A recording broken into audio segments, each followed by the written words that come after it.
and welcome to day 4 of the God is a Geek Game of the Year deliberations. That's far more of a mouthful to say than anyone will ever realise. My name's Adam Cook and I am joined by Chris White. Hello. And Gary Bailey. Hello. We've lost Nicola for today. She'll be back for the final day. Is anyone sick of each other's voices yet? No, not just yet. We're still friendly for now. No, it's getting there though, right? Yeah, it's getting there. Yeah. Well, I mean, yesterday you heard our deliberations between best multiplayer and best visuals. Today, I think today could be the shortest of the week's episodes, and we're going to start with best audio design before moving into best moment of 2017 in gaming.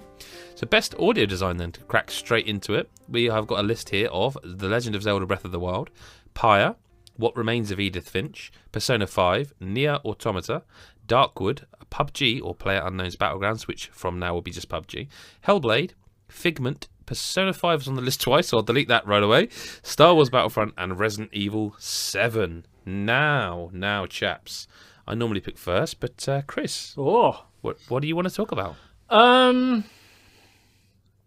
Like you know what listen yesterday. You know what I want to talk about. So let's just get this down.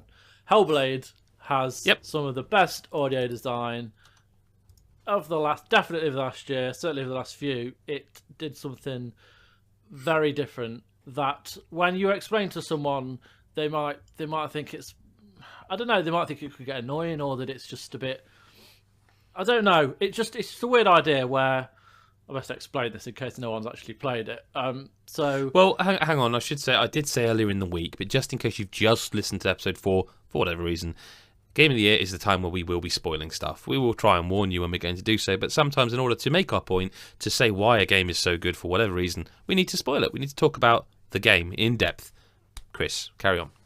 Yeah, no. So one of the ideas behind Hellblade is obviously it deals with a character with mental health issues, specifically psychosis.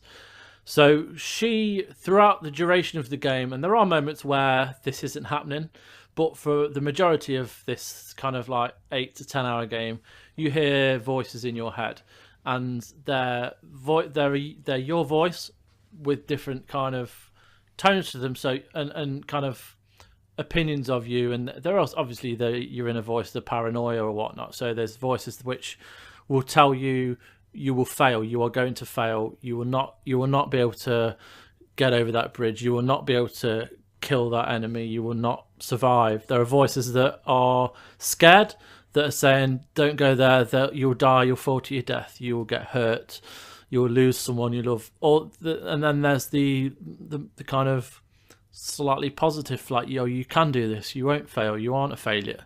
And all these voices are talking at the same time. So as a player, you're listening to all these voices kind of interact with you, and they do help you at certain points. They'll hinder you.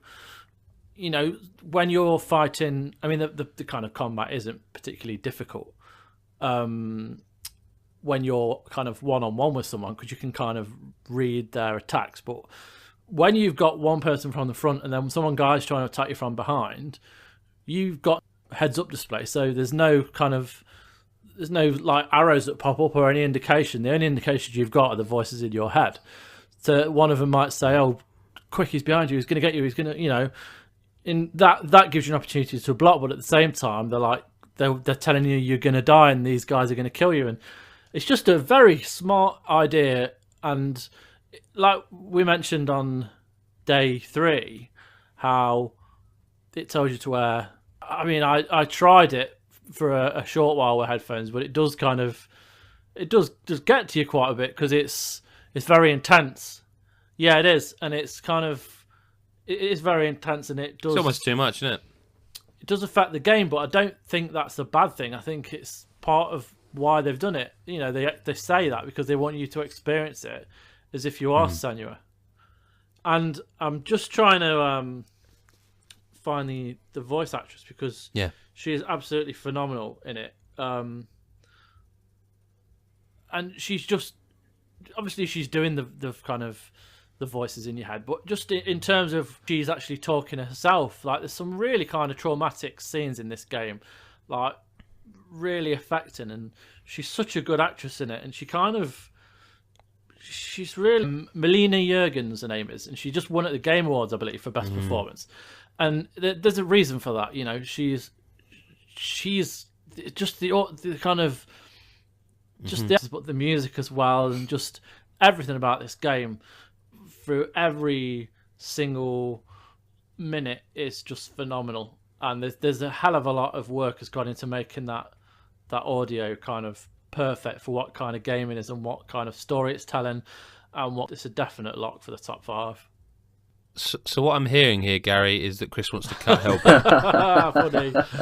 Funny. No, I almost didn't. I thought it actually seems incredibly inappropriate after that, but I thought, listen, hey, this is what I do. Can I ask you a question? Because you're someone who I think played more. Oh, you reviewed this. You played more of this. Why is Pyre on this list? Because I don't remember much about the audio of that game. Well, I didn't pop it on. However, and I probably wouldn't put it in the top 5, but the audio was excellent, and there was it was very kind of interactive with you and the choices you made for certain parts of the game. So okay. Right. It's such a long time, so I can't remember character names. But there's a chap who joins you fairly early on who plays a flute or a lute or something. Oh yeah. And he joins you for certain reasons, and there's a moment in the game where you talk to him, and he offers to kind of play a song for you, and you get to choose what song it is. I remember that. And so there's a lot of moments like that where the soundtrack adapts to what you want from it and stuff like that. And it was certainly like the music as well, for it's hard to explain what style it is, because it goes through so many different styles. Do you feel strongly enough about it to keep it for now? Okay. But just in terms of it on the list, I think it's certainly worth a mention. It's nicely done. Okay. But yeah, I'm happy for it to go. Okay, so Pyre's gone. Gary, I think this is one of yours I'm going to have to ask you about. Darkwood. Yeah. Stunning. I mean, I don't know anything about it, so that's the trouble. It's like sort of a vast percentage of the game is sound. Cause it's a horror game, and it's all about like survival in this dark wood, which you're trying to find a way to escape. And very few games have had me like absolutely terrified to the point of not wanting to play anymore for a while. And this is one that does it. And it's like the very first time I played it, I'd basically barricaded myself in a house. What's supposed to be my house. And at this point, the lights had all gone out because the generator had run out, and you're in pitch darkness. Like you cannot see a thing. And you're hearing everything. You can hear stuff moving around. You hear like dogs barking in the distance. At one point, I heard like this dog barking. Suddenly, you get the yelp of its death after hearing a little bit of a weird growl. Next thing I know, I'm hearing a door open at the front of my house, and I'm just like, I can't do anything. I'm just like, I'm going to die here, and it's so good. That said, I think it's kind of an honourable mention game. It's like it's stunning, but there are games on here which I would have above it. I just feel it's one of those games that people, if you've got, I mean, you don't even need a good PC to play it. To be perfectly honest, it's not. Oh, I know what game this is now. Yeah, okay, I know what game it is. But it's one of those games that especially if you like horror games, you want something that'll scare the shit out of you, play it. So, but it's on you. Oh, if we're cutting on it, it's on you, mate. No, cut it. Okay. Yeah. So I'm going to ask a question about PUBG then. Yep. Because I'm not sure. I mean, I think the audio is important to the game. Like, you know, that you have to listen for the whistles and the cracks of shots in the distance. But I don't know, because it's like you get very tense, and while you're in a house on your own, fumbling about trying to find weapons or whatever, and you hear footsteps or you hear a vehicle incoming. Yeah. That's a game that it's. I think it's integral to the gameplay. Okay. Okay. So what would you? Is there anyone got any cuts then that early that we can sort of? We need to get a few of these gone. Oh, it's a struggle. Do you know what? I will cut. Or What Remains of Edith Finch, and I'll tell you why. I'm a bit annoyed actually, because What Remains of Edith Finch has some of the best visuals in a game that I've seen in terms of what it does with certain deaths. Like there's that comic book section where Halloween kicks in, the Halloween theme kicks in. Oh wow! Yeah. There's this is going to go in best moment. But the baby, that's whole scene underwater, like that's just insane. Visually, like it's incredible. Right. I think, like audio wise, I can't particularly remember anything that stands out. And I wish I'd have seen this for visuals because, oh man, it does so much for what it was. But hey, audio, we have to cut it. I think. Yeah. We don't have to, but we in terms of the idea of the podcast. Do. If we can't even remember anything about it, it has to go. What about Nier Automata? It's got some good music in it, but I wouldn't say the voice acting was particularly amazing. And I don't know, but I can't really think of much in terms of audio direction that blew me away. The soundtrack was excellent. Yeah. But if it's audio design, I can't particularly. I can't remember anything. But then also, do we have to cut Persona 5 for the same reason? I'm cool to cut Persona. I mean, Persona 5 has some incredible music. But like Gaz, it'd be like those two. If we were talking about best soundtrack, they'd be in it. Oh, they'd be overall audio, bare knuckled, their pants around their ankles, everything flailing. in a way, because that is part of the design of the game relies massively. PUBG relies massively on the audio design of the game because you are listening for anything, and it makes it more immersive because there's very few games that are that big and have you playing online in such a way that you have to listen out in the distance for bullets being fired and stuff.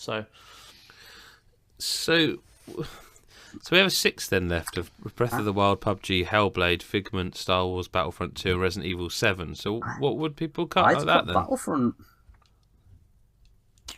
It's just Star Wars sounds. You know what I mean? It's like it's not doing anything new. It's not. Yeah, but is that not literally a dopamine hit? Is as a fan of Star Wars, is that not literally just hearing the blaster? Oh yeah.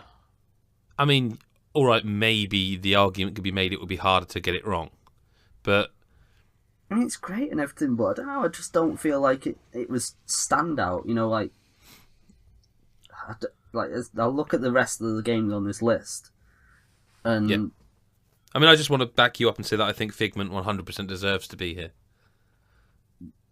Like, yeah, Figment has to stay over Battlefront. Yeah, Resident Evil 7 I think has to stay because the audio design on that is brilliant. Yeah, that's a creepy game. Yeah, it's especially in the house early on. Yeah. When you're on the lookout. And the boat as well, I think, to be fair. Fucking hell, yeah, I forgot about that. Yeah, when you're going around and you're listening out for like Jack or oh god, what's her name? The mum. Marguerite. I want to say Marguerite. Yeah. When she's wandering around, muttering to herself and shit, and it's just like, hell no, get away from me. You know, yeah. That I think is stunning. Yeah, you hear her before you see her. That cool. I mean, I'm fine with cutting Battlefront 2. I don't want to make this a rushed category, but I'm absolutely fine with that. I'm not. But it's 2 against 1, isn't it, with Figment? Because I never played it, so. Our Figment is just magical. Yeah. Like it's a cartoon. Like the characters sound like exactly how they look. They sound how they look, if you know what I mean. And also, I think the boss battles with like the songs and stuff are just it's just joyous. Such silly, joyous fun. Especially with the and also the environmental stuff as well. Like there's like you walk across a piano key and it Yeah. Okay. Yeah. It's a beautiful game. Are we sure about PUBG? I think it has to be on there personally. I mean, I'm going to back. We haven't mentioned it, but Breath of the Wild, I think, is an important game in terms of sound design because I think it's a game that shows remarkable restraint. I think it's a game that, while it keeps, the sound effects that make Zelda, the sounds. I'm getting at. Yeah. I think it also, there are moments when you're wandering, and I don't know how much of you guys have played of Breath of the Wild yet, but there are moments when you're wandering the mountains or something. I've played about 5 to 6 hours. But so. Have you had a moment yet where you're in the mountains and you suddenly realise there's no music at all? Yeah. And you're like, wow, that's so incredibly smart, because there doesn't need to be, because it engulfs you in that adventure in the respect of it gives you silence to, and then what you do hear is you hear the wind whistle, and then there'll be like a little ding, ding, ding, ding, ding, ding on the piano, just echoey, and you're like, oh, hang on. Something's afoot, and I think the audio design in that game is spectacular. I think it's so clever and quite brave, like I say, to not have music playing all the time. Yeah, it's like the little key, just the little piano keys. It's just like piano high notes. Yeah, and it's stuff like when you go in to open a chest, the whole music that you normally get, but it's all done just subtly with piano keys. It's so subtle. It's that. Oh, that's spot on. It really is. I just think that is a game that is so restrained with its audio, and it works for it so well. And I feel strongly about that. I feel so super strongly about Hellblade and Figment, and I'm with you on Resident Evil 7. So for me, if I'm going to cut one of these 6, which it has to be, it's between Star Wars and PUBG. I do think that like Battlefront 2 looks good, sounds good, plays well, all that kind of stuff. But just the sound in PUBG is just. Say you have to play it with headphones really to get the best out of that game. I just think it works so well with that sound, and I would honestly compare it to a horror game at times with the amount of tension and atmosphere it builds. I remember playing with Chris, and I don't think Chris. I think it was captured on video. I think there's a moment where you absolutely shit yourself over a noise, wasn't there? Yeah. And like. I'm trying to think what it was. Wasn't it the first time you experienced the red zone or something where the bombs were going off? Yeah, because I thought it was outside. Yeah, I forgot about that actually. Yeah, I'm in. I love this. I think the sound. If we're gonna get rid of Star Wars, I just want to say why I think it's so good. And the visuals are fantastic, but I think the sound design, in terms of design, and being a Star Wars fan, it is perfect for that. But not just that; it's the levels are right, match with the music, and then it's got the kind of the amount of detail in every single noise, whether it's running over different kind of textures and whether it's the sound of the lightsaber swishing in the wind and the kind of lasers firing past you. It does everything you want the Star Wars game to do for you. So I guess it means, I don't know. I think it's just fantastically designed, and like there's one thing I don't know about it. There's one thing that bugged me about it, and spoilers incoming, I suppose. When Luke shows up, that voice actor sounds nothing like Luke Skywalker. Yeah, no, it bugged me. Don't they have problems with the licenses of the actual people though? Don't they have the right to use them, but not quite? But like their likeness back then or something. It's just one of those things. Though, it just didn't sound right, and it bugged me. Even though like the character of Luke was spot on, just I don't know, it's something grated a little bit with it. No. I find it really weird that they would have the license to Star Wars, but they couldn't get Mark Hamill. Yeah, it's strange. Oh. That's really weird. Nah, cut it. So are we? Are we cutting? Okay. I mean, I don't want to be the one to say this, but so Chris, what's your number one? My number one is Hellblade, 100%. I agree.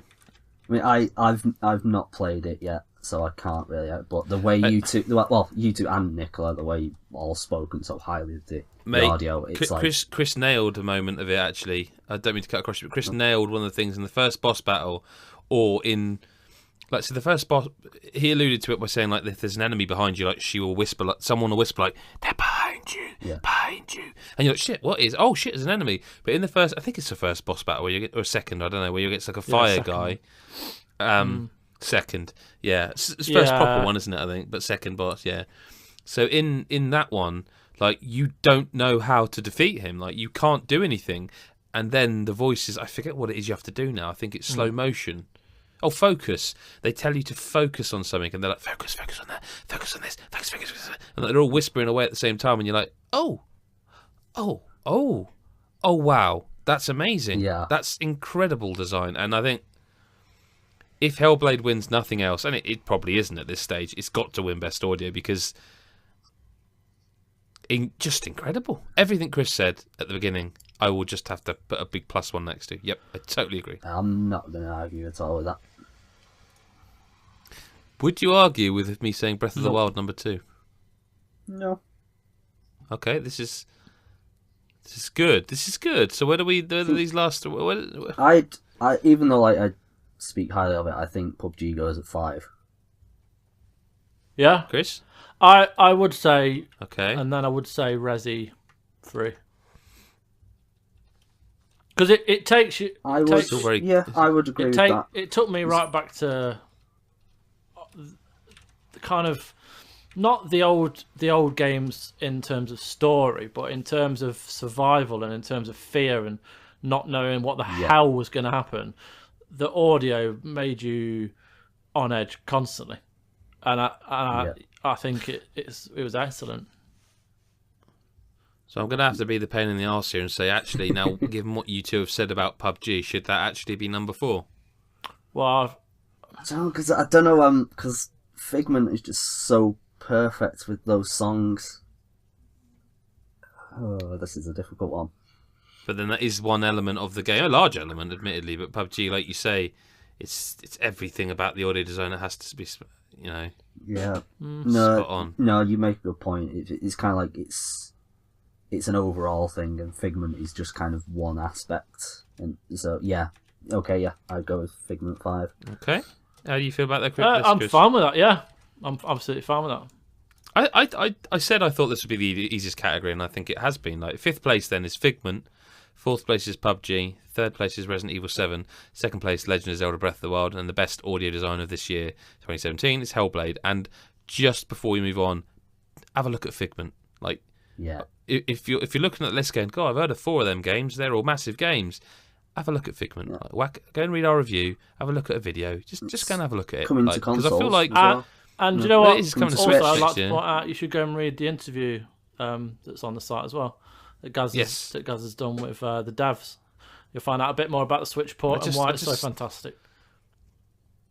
I just feel like it's another one of those games that no one seems to give a shit about, and that God as a Geek has been championing for the most of the year. And go and have a look at Figment at least. I appreciate it's only on PC now, but just read the review, read the interview, learn about that game.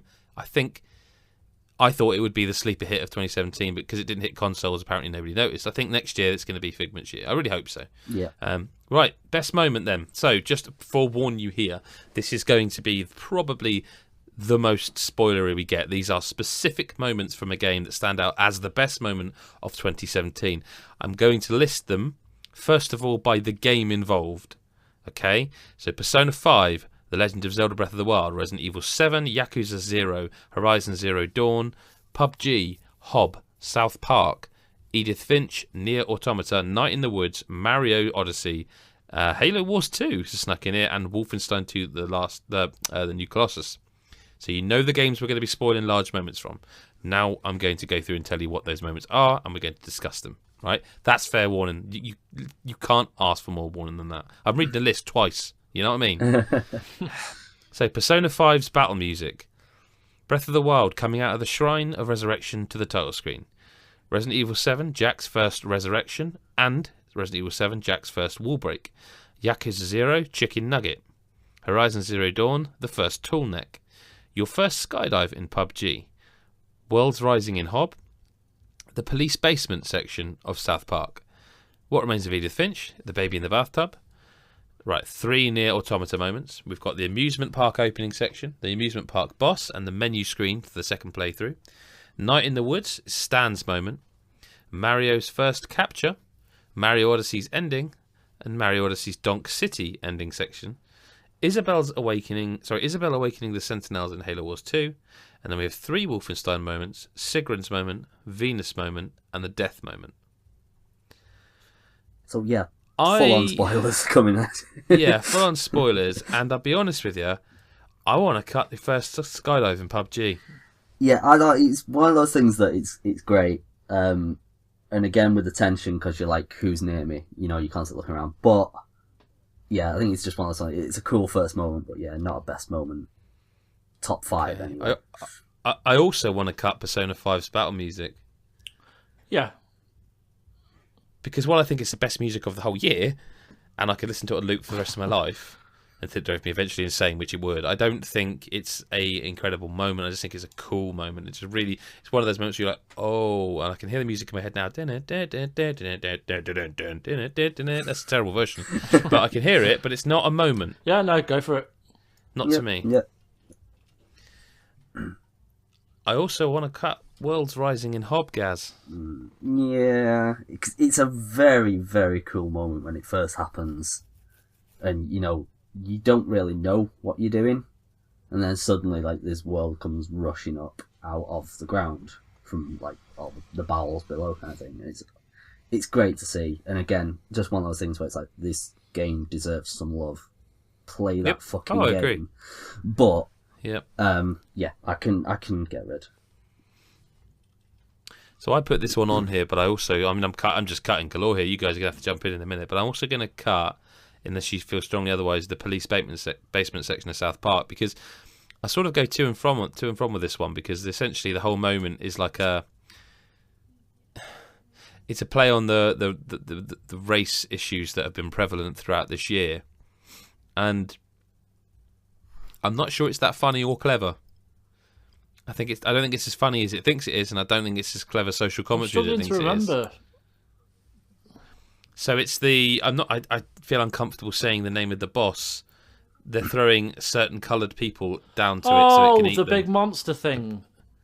Yeah, we'll go with that name. And I feel like no, I know what you mean. I feel like it's thinks it's funnier than it is, and it thinks it's good social commentary, and I don't think it's either of those things actually. There's a lot of good moments in South Park, but nothing that would make this list, I think. Okay. So what about you guys? What do you want to talk about here? Can I just? I want to get the Wolfenstein chat kind of underway, because I've not finished it, but I don't want to be anticipating the conversation. I want to get it done so that I've got longer to forget it.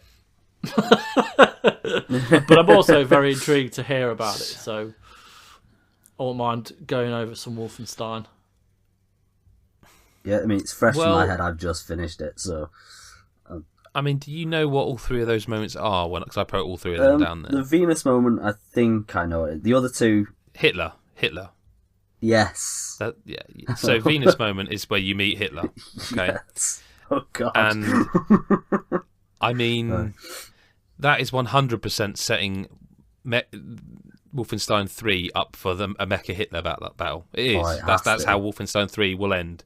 I guarantee it. If Bethesda give them a third game, which they should, definitely, that will be Mecha Hitler will be the boss of that game, or it will be in it somewhere. And in this moment, basically, Hitler is making a movie, and he is auditioning actors, one of whom is BJ Blazkowicz in disguise.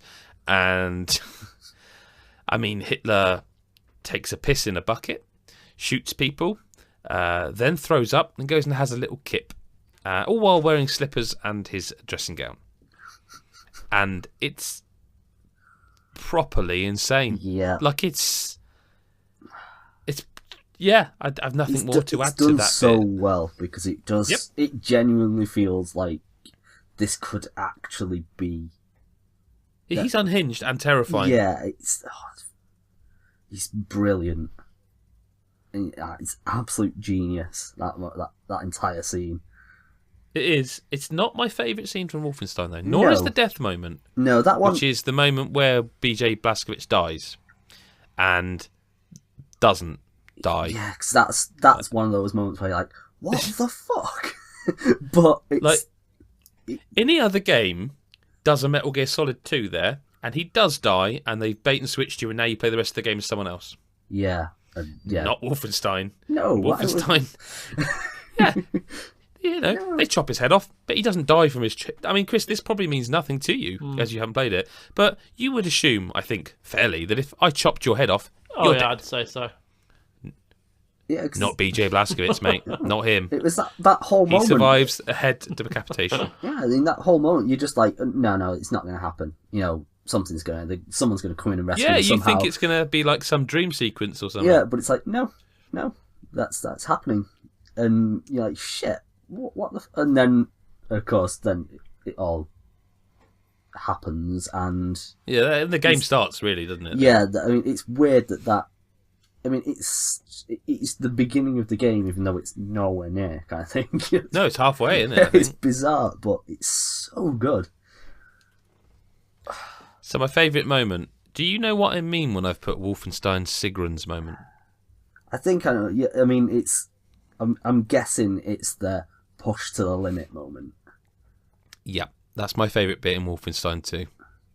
So Sigrun is... I've forgotten her name. Frau Engel? Yes. So Frau Engel is the... did you play the last one, Chris? No. Okay, well, Frau Engel is like the baddie, she's a I guess. woman, isn't she? Yeah. Yeah, and her daughter is Sigrun, and Sigrun is a very large blonde lady with a heavy bosom. I've seen the opening of it where she bullies her, where Engel bullies her, and she's right. Right, so that's Sigrun. So shortly after that, Sigrun basically loses it there. I think she kicks one of the guards, gets a gun, gives the gun back to BJ, it helps him escape. But from that moment on, although she then is kind of with your team on the submarine, everyone treats her like absolute shit. Like they just keep calling her a Nazi. They keep, oh, you Nazi, you Nazi. There's a character, the leader of the resistance, who I never warmed to until this moment. And she's really horrible to her, like, you Nazi bitch, Nazi, Nazi, Nazi, all the time, Nazi, Nazi, Nazi, Nazi. And there's also a moment in the game where Sigrun has sex with, I forget his name actually, one of the characters, and like they walk in and they're like just shagging in the boat, and they're like, oh, and they just carry on. And she actually likes him, whereas he's just shagging everyone he can shag. So it all culminates in a scene where like the resistance leader just keeps calling her Nazi, doesn't it, Gaz? Yeah. Yeah, she just fucking flips a shit. Like this character who has been deemed weak, her mother's bullied her. Everyone on the boat's bullied her, Nazi, Nazi, Nazi, She loses it and she just has her moment of like, fuck you. I have had enough of your shit. I was there because she was my mother and its circumstances, but I think for myself and I know what's right and what's wrong. She has a go at the guy who's just basically having sex with everyone else and says, you're too stupid, you don't even realise I like you, but I don't need you. And as for you, you call me a Nazi again, I will fucking kill you. And she grabs her by the throat. This is the strongest female character in the game until this point. She grabs her by the throat and literally, in so many words, says, you do it one more time and I will kill you. Or something like that, Yeah. And then that's the moment the character, until that moment, the strongest female character goes like, good girl kind of thing. And you're like, do you know what? Until that moment, every other character has had their moment. And until that moment, she kind of felt like she was there just to be bullied. And it's like, no, I should have trusted Machine Games because they gave her moment. And for me, that moment's the best moment in the game because it really... Even though she was a Nazi, she's with one of the Nazi commanders. It's her mum. She made her decision.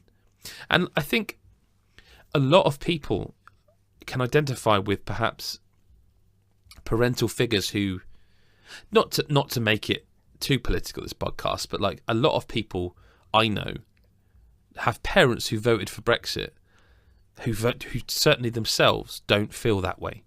Yeah. I'm very lucky in that, say, my mother says, look, what would you want me to vote? And I say to her, look, it's your vote. It's not my vote, it's your vote. And she says, like, no, but I'm in my 70s. This is a vote for your future and your children's future. And I'm lucky in that she is looking out for what I want because she appreciates that I've got longer left on this earth and my kids the same. But some people are less lucky and their parents say, we'll vote. Yeah, and again, it's our podcast, but this is my opinion that there are people who voted for Brexit, and I don't know how that feels, to have a parent who voted that way, because I didn't vote that way, obviously.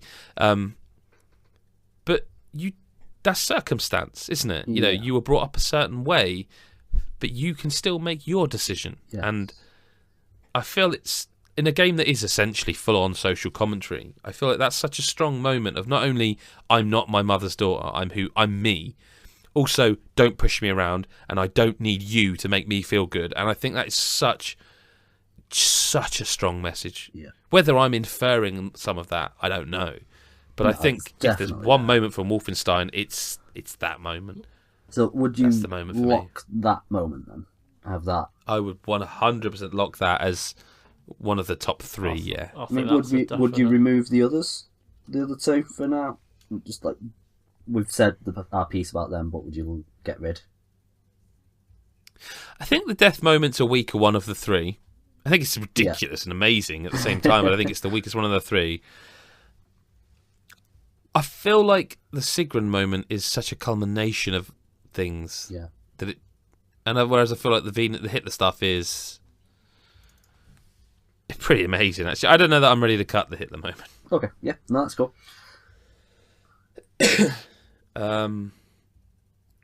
Where do we talk next? Oh, In this list, does the first tall neck in Horizon quite make it? No. it's very nice, but No. yeah, it's along the same lines as the PUBG moment. You know, it's like it's that really cool moment for the first time, but I think it's lessened because you then do it 4 or 5 more times. yeah. Chris, are there any here that speak to you? Yeah, and you're yeah, definitely. There's a couple that we'll talk about because we've all kind of played them and that. But I want to talk about What Remains of Edith Finch, and the baby. So it's a game centered around death, a lot of death that his family has been through, and who, well, obviously, you play as somebody in this game where they've gone back to a house where you assume that's where they lived, but in actual fact, it's Edith Finch's. Is it a son? Because you assume you are Edith Finch, but you aren't, are you? You are. No, you are her for the. Oh no, shit! Are you? You find out You're pregnant in that game. That's what I remember. But are you pregnant as Edith Finch, and then you pass, don't you? And then it cuts to the. I can't actually remember. The kind of the rooms that you visit are all parts of your family that have died. There's a curse in this family that you assume is a curse because everyone you know dies. So there's this one scene where it deals with a very young death, and it's the death of a baby. And you know, anyone that tries to tackle that kind of matter, it's very difficult because you have to find a balance, and it's not something that I would say is easy to do, but for the sake of the game, I think it's kind of a necessity because the whole game is about death and the fact that nobody is safe in this world, and we never know what's going to happen from one day to the next. So the necessity of dealing with this, I think, in the game is 100% necessary. But the way they deal with it, they don't just show you a baby drowning in a bathtub because that would be horrific and kind of unnecessary. They had to attack it from a way that was emotionally engaging, not over the top, and kind of integral moment of the story. So they show you in a bathtub that you kind of go underwater and you start playing with your toys and you kind of playing with your frog, and this world kind of comes to life, and you go swimming in the bathtub. The bathtub kind of turns into like this kind of current underwater where you're the phone goes off and mum goes out the bathroom and essentially that's when you've died. But instead of showing you drown and choke on the water, you go swimming into the light essentially, and it's done in such a kind of powerful way that it just, I don't know, it's really kind of affecting, and it's tough when you have someone young die in your family because you don't really know how to deal with it. And as a but my little brother died when I was young, and my mum and dad dealt with it quite. They dealt with it well enough, but I was young, so I didn't understand. So I can't imagine what it must be like for that to happen. And there's clearly there's a really kind of connection to this story for me. And I just think, even if there wasn't, they've Giant Sparrow have done this so smartly and so well that I think it's just an incredible moment in a game that kind of doesn't. It's not about the kind of the sorrow with death and the negativity. Obviously, not negativity. The kind of the pain it brings. It's about trying to overcome it and gain something from it, and it's not the be all and end all. You can move on. You can kind of carry on, and it's just a really great game. And I just think that one scene kind of brings it home about what is actually happening. So for me, I would say it's one of the best moments because it does something with something so tragic and makes it kind of so not beautiful but kind of powerful. I think the Giant Sparrow did an excellent job with this game, and especially that moment. Yeah, I mean, this is. I mean, I've not played this one yet, but this is sounding like it could be a top 5. It's very much potential for a top 5 moment. So looking at the moments we've selected as kind of locks so far, they're quite emotionally resonant ones. And I want to, in that respect, I think we can quickly cut a few. I think coming out of the Shrine of Resurrection to the title screen of Breath of the Wild is... I don't think it quite makes it. Yeah, it's a very beautiful moment, but it's just the opening of the game kind of thing. Breath of the Wild is kind of full of those moments. Like we saw it on Twitter, all these moments, but I don't think there's any one that... So I'm going to cut that unless you feel strongly. No, go for it. No. I'm also going to suggest Mario's first capture. Yeah. Which I think is a great moment. I think we've got other Mario stuff to talk about. I think that one can go quite quickly and easily. Yeah, they're much more important discussions. I'm also going to... Sorry, guys, go on. I was going to say, I would, even though I added it, the Halo Wars 2 moment. I want to give it a mention because that game doesn't get the love it deserves because it was bloody good. Was Halo Wars 2 this year? February? Christ. Yeah, February. Wow. Yeah. And Jesus. it was such a good game, but because it's a strategy game and strategy games don't really do that well on console, even though it came to PC as well, it was just...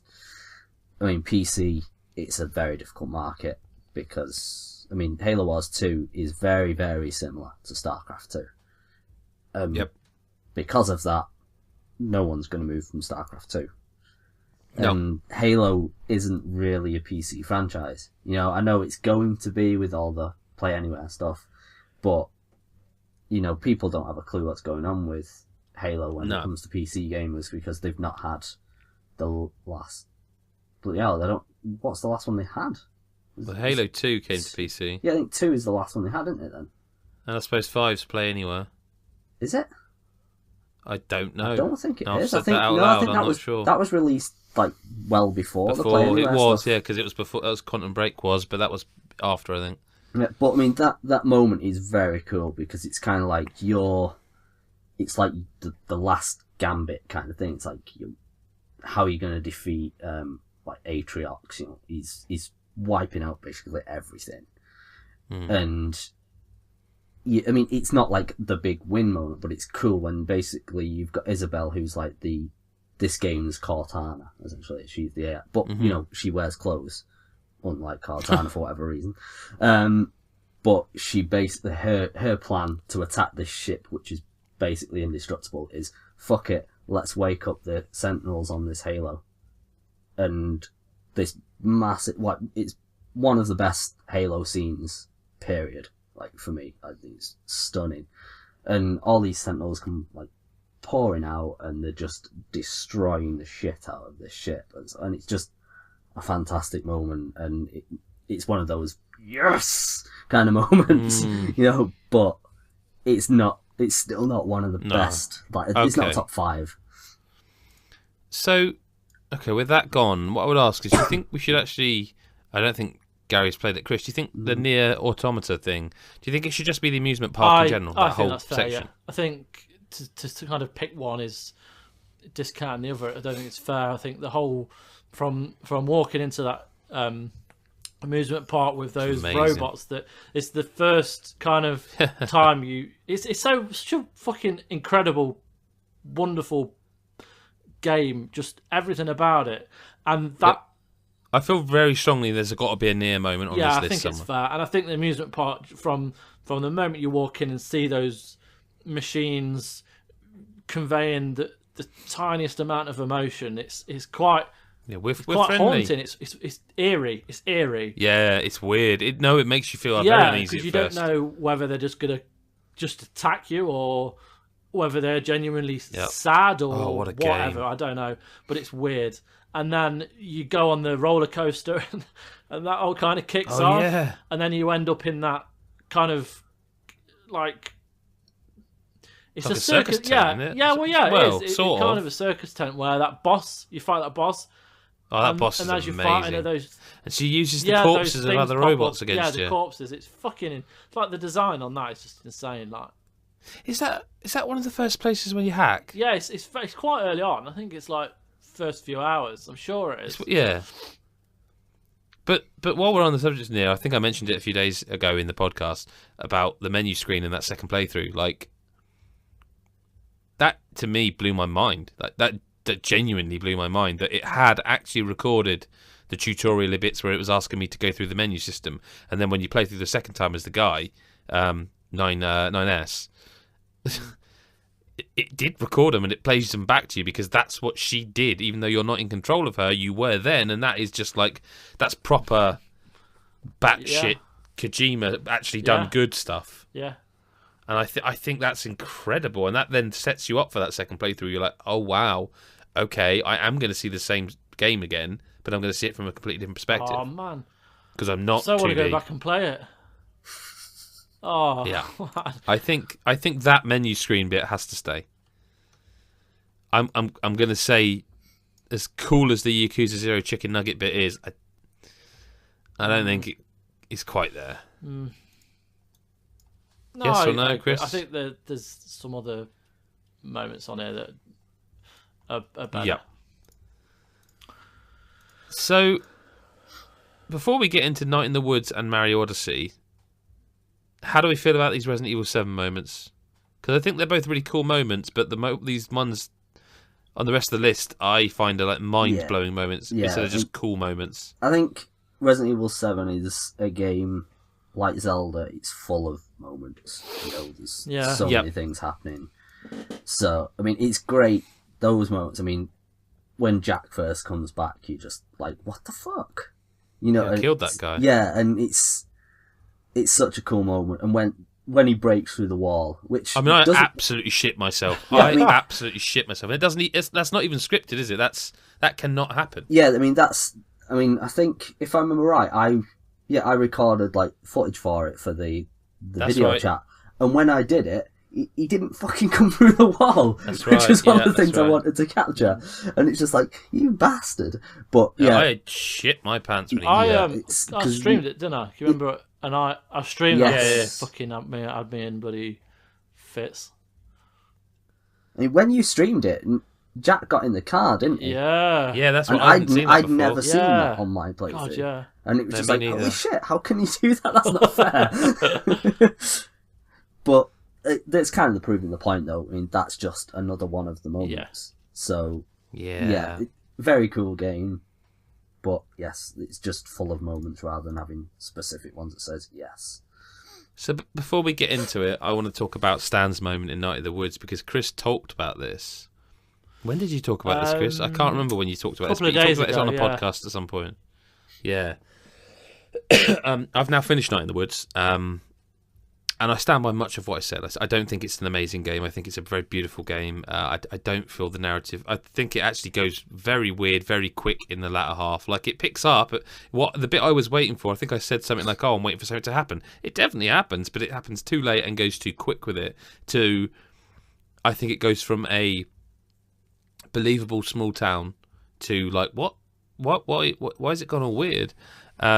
However, I do agree with you on Stan's moment. That moment, I don't want to get too heavy on a podcast that ultimately is supposed to be entertaining people, but I don't know, like something about what Stan said. I read your article at the time, and obviously I read it without the context of playing it, and I listened to you talk about it the other day, and again without the context of seeing it. Yeah, that moment hit hard quite heavily, actually, because I kind of get where he's coming from, because in you know, I have 3 jobs including God is a Geek, and I kind of, not so much my wife, because my wife works as well, and she works very hard and does a job I just couldn't cope with. Like I would be broken. But I can identify with the kind of, I just want the kids to have everything. You know, my old man used to say, you know, he's long dead, but he used to say stuff to me like, you know, I want you to have everything I never could. You know, I want you to have the things that my parents couldn't give me. And that's why he would go into debt for Christmas and birthdays with catalogues, Littlewoods, you know, the type. And when you have your own children, and I don't know if you have to have children to you know, you could just be your friends you feel that way about, but I get it. I get what he meant.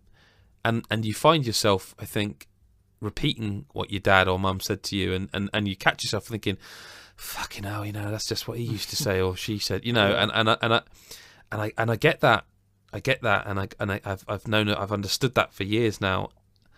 But you do sacrifice, and not because you have to, because you don't. I know people, I see people. My mum works in a shop and she sees it all the time.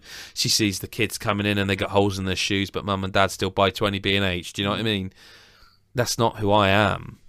I'm the guy that I want Sky TV, but I can't afford it, because if I have that, that means probably someone else in my family has to go without, and that's not a sacrifice. That's literally the first world problem, isn't it? But it is a sacrifice, because it's something I enjoy that I can't have, because I give that up so that they may have more. And I'll never stop doing that, because that's inherent to who I am as a person. I'll never stop putting others before myself. Sometimes I wish to fuck I could. Sometimes I wish to fuck I could be that selfish bastard who gets everything and is so happy all the time because they just do what they want. I can't, you know, I can't. And as ridiculous as it seems, that's what Stan's saying right there, I think.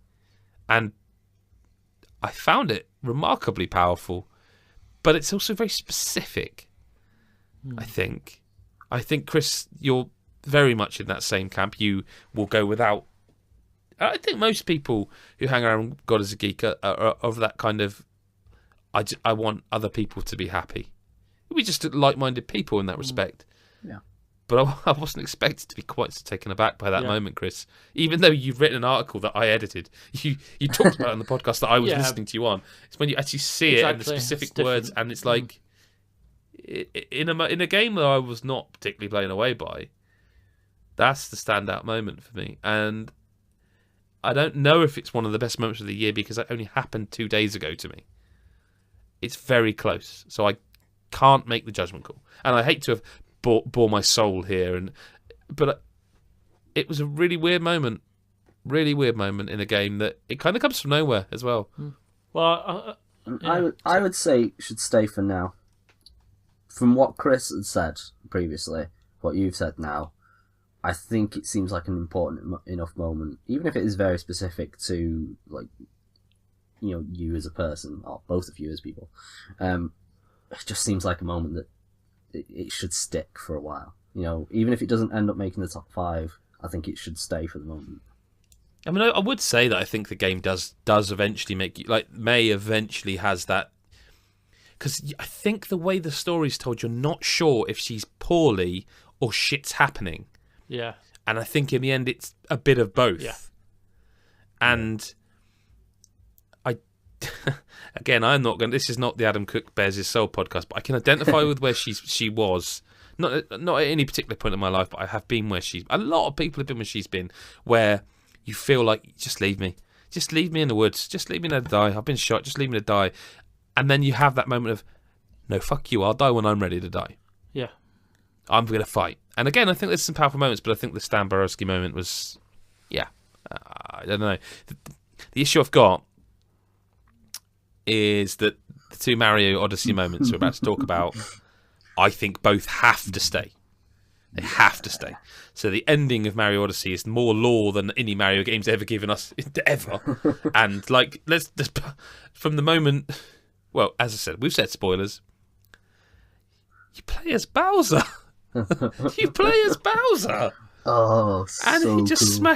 smashes the shit out of everything, and then at the end of it all, he still doesn't get the girl. And then Mario pats him on the back and goes, "Oh, mate." and then they both try and get on the ship, and she just buggers off. She's like, "Look, I don't need either of you pricks." And I just think that's incredible. Oh, it would have been It's a hilarious if Mario she'd game. have actually said that. Yeah, like she'd have just gone off with one finger up, like kind of Stone Cold Steve Austin, like just two fingers. Like, there you go. There was a Fuck split. off. There's a split That- second that- where I thought she was going to go with Bowser. I thought she was going to realise, actually, you know what? He really loves me, and I thought she was going to go, and I was like, that would have been the most amazing moment ever. But yeah, It's I mean, Mario patting him on Yeah. the back is like these guys are like Wile E. Coyote and Roadrunner. Yeah. And when it all comes down to it, he's like, mate, oh shit, sucks to be you, man. It's Sorry, like, dude. It's that Like, whole it's just moment, you know, when you get the Cappy moment again, when you like Yeah. the very first time you use Cappy, and you're going Yeah. through and you're seeing all the other stuff from over Yep. like over the years as you're going into Bowser's head, and it's like, Yep. oh, this is so cool. And yeah. yeah, I mean, Bowser with Mario's moustache as well, you know. oh god, yeah, forget about the mustache and everything. But no, that is. But then also the new Donk ending as well. Oh yeah. my god. I was That was- just I- constant. I've never smiled so much this year. I just you heard that song when it was coming out and they released it, and you're like, oh, that's a catchy song. I can't wait to play it. And then when you get to that point and you're like, hang on a minute, I know this song, and then it's just like it just turns into the whole Donkey Kong thing, and it's just amazing. That for me as well, just like I hadn't given it any thought as to why it was called New Donk City. You know what I mean? And then it's Right. like suddenly you're like, holy shit, that's why. You know what I mean? It's just that's Yeah. really cool. Like I might be stupid and not realizing the donk part. You know, obviously Donkey Kong, but Yeah. that No, was I so- don't think it's as obvious as you think at first. it's such a cool, and like I said, you're grinning ear to ear that entire moment. I mean, there's another moment in New Donk City that I don't know if you will have seen because I don't know how much you've played of it. But did you find the movie theater that you can go into? No, Obviously not. I don't want to spoil it, and it's not one of the best moments. But I would very strongly urge that you go back to New Donk City when you finished it. Go to the sort of kind of back left area of the map, and there's some glowing doors you can go into in that section, that area where you can go into buildings. And one of them's or is it in the middle to the left? It's somewhere on there. There's a glowing door you can go in, and there's a movie theater in there, and a pipe that lets you go into the movies. And I strongly urge anyone who hasn't to go back there and play that section, because you want to talk throwbacks. That's maybe the ultimate one, but it isn't moment of the year. We're kind of at an impasse here. We have to. I feel very strongly that both Mario moments should make the list, I would agree. and I feel incredibly strongly about Wolfenstein's Sigrun moment. I think Yeah. I feel less strongly about Hitler. Yeah, I mean, Which is a statement I never thought I'd say. yeah, that's a sound snippet you don't want on its own. Yeah. I feel strongly about Adolf Hitler. No, What?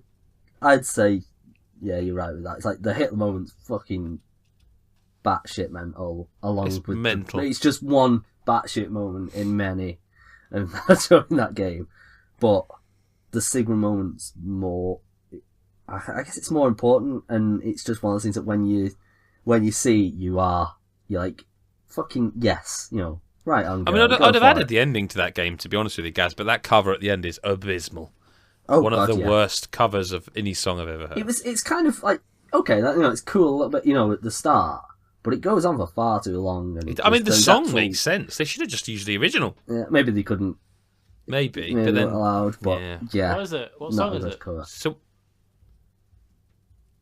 we're not going to take it, isn't it? Yes, that's it. I had to think. But it's like a real sort of metal, like, we're not gonna take it. Yeah. But it's just bad. I mean, you could Google it. It's bad.